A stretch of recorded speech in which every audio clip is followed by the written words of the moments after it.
Ahojte, milí naši sledovatelia, podporovatelia, zákazníci súčasní a aj budúci. Zdravíme aj tých z vás, čo si chcete rozšíriť svoj obzor v oblasti CAM programovania CNC strojov. Srdečne vás všetkých chceme pozvať na live webcast softvéru CAM Esprit. Áno, vidíte správne, je to riešenie od spoločnosti Hexagon, svetového lídra pre podporu výrobných technológií, metrológie a 3D skenovania. So spoločnosťou Hexagon tvoríme partnerský ekosystém a náš webcast vám ukáže, ako si môžete zefektívniť CNC výrobu. Na čo sa teda môžete tešiť? V prvej časti sa budeme s Tiborom venovať funkčnostiam Espritu, pretransformovaným do hodnoty, ktorú vám vedia priniesť.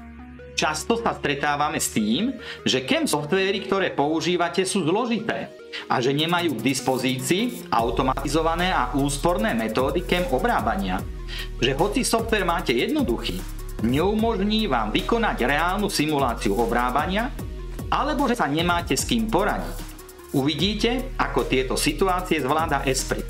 V druhej časti vám Julius bude ukazovať efektívny proces tvorby CNC programu.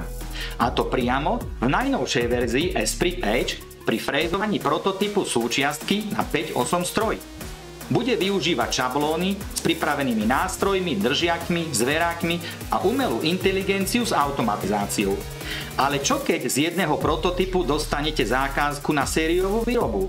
No nič jednoduchšie. V Esprite jednoduchými transformáciami zmeníte jednokusovú technológiu za sériovú bez námahy a nutnosti preprogramovania. V poslednej časti sa s Monikou pozrieme na posledné novinky v Esprit Edge zamerané na zjednodušenie vašej práce. Bude sa venovať zrážaniu hrán, automatickému predchádzaniu kolíziám. Ukáže vám odihlenie všetkých hrán súčiastky iba jednou operáciou a mnoho ďalšieho. A toto ešte stále nie je všetko. Predstavíme vám spoločnosti, ktoré Esprit úspešne využívajú. Na záver webcastu sme pre vás pripravili prekvapenie s ponukou. Veríme, že vás táto ponuka zaujme, nájdete si čas 3/4 hodiny a my sa už tešíme na naše spoločné online stretnutie. Tak neváhajte, registrujte sa už teraz. Dovidenia, do počutia, ahojte.